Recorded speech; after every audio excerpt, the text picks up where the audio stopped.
papakita ko kayo ngayon ng magic. And after that, ipapakita ko rin yung tricks. So, huwag kayong kukurap. Okay. So, papakita ko sa inyo ngayon yung isang alas. So, this is Ace of Heart. Okay? So, Ace of Heart. So, yung Ace of Hearts, lalagyan natin doon. So, yung Ace of Hearts, no? Okay. Then, susunod, papakita ko ngayon ay yung Ace of yung Ace of Diamonds. Okay. Yung Ace of Diamonds, kukunin ko yung Ace of Diamonds, lalagay ko dito sa katabi. Okay. So, nandito yung Ace of Heart. Okay. Anong card uli yung nandun? Anong card ulit yun? Ito. So, this is Ace of Diamonds. Okay. So, andito sa kanan ko yung Ace of Hearts. So, nasan ngayon yung Ace of Diamond? Dito na. Yung Ace of Hearts nandito. Pero maniniwala ko yung mag-switch yan. Okay. Open natin na. 1, 2, 3, go. So, yan. So, naging queen na siya. Queen of Diamond and Queen of Hearts. So, paano nangyari yun? Tara lang. Papakita muna pala ako sa inyo. Ito ay makikita nyo rito sa gitna ang Ace of Diamonds and Ace of Hearts. Yan. So, ginawa na to ni David Blaine dun sa may parang yung negro na basta ewan ko kung anong, basta parang football player yon, ginawa niya na yon. So, ngayon, i-reveal ko kung paano niya ginawa yon. So, kung paano natin ginawa yon kanina, i-reveal ko yon. So, ganito yan. So, una, sasabihin mo sa kanya ay kukunin mo yung ace, dalawang ace, 2 aces, okay? Pero, isi-setup mo na siya dito. Yan, ganyan ang setup. So, this is ace, queen, ace. So, nasa ilalim yung isang queen. So, ang setup, ang queen, papagitnaan ng dalawang aces. Okay? So, once na kumuha ka ng isang card, diba? Ace of Heart, diba? So, yung Ace of Heart, lalagay mo ron. So, tatanungin mo siya, diba? So, anong card yan? Ace of Heart.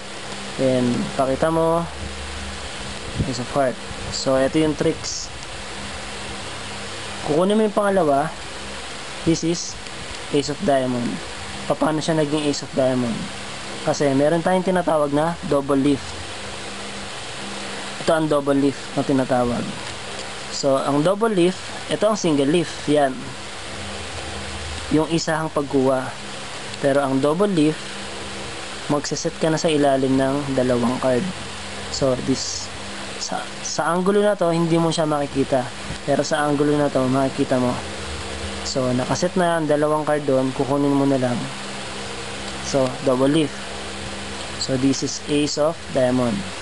So, pag binalik mo yung Ace of Diamond, ano yung nasa taas? Queen, diba? So, nasa utak niya ngayon, this is Ace. So, yung Ace, lalagyan mo siya ron. Kukunin mo tong isang Ace. So, habang kinakausap mo siya, kausapin mo siya, kukunin mo ngayon yung nasa ilalim. Pagpapalitin mo na. Yan. So, kunwari, ganito. Tatanong mo, anong card ulit yan? Anong card ulit yan? So, habang sumasagot siya, kukunin mo na yung nasa ilalim. So, gano'n lang yung switch. Okay? So, ang setup ng switch, nakaganong ka, nakaganito ka. Huwag yung ganito. Mali yun. So, dapat nakaganito. So, ang setup ng switch, ganon. Itong index na to, didikit to sa ilalim. Pag dikit niya, haharangan mo itong thumb. Then, ito namang middle finger ang haharang dito sa isang card. So, pag ginanon mo siya, ito nakaharang. So, wama na. So, kailangan lang medyo mabilis. So, pag tinanong mo, anong card yun, palit. Okay? So, paano ngayon napunta sa gitna yung dalawang ace? Ang ginawa ko, nag-cut ako ng left 100 cut. Okay, so ito na siya. Yan. So ulitin natin siya. Ito ang setup niyan, di ba? Yung kanina. Yan. Isang nasa top at isang nasa bottom. So pag nag-cut with 100, it's either pwede kang gumamit ng 100 or pwede ka rin naman gumamit ng 200. Okay? So paano siya napunta sa gitna? Kasi kinap mo siya. So maamoy siya ngayon, then bubuksan niya ngayon. That's it. So ulitin natin yung tricks para hindi kayo malito. Ulitin natin yung tricks. Setup natin.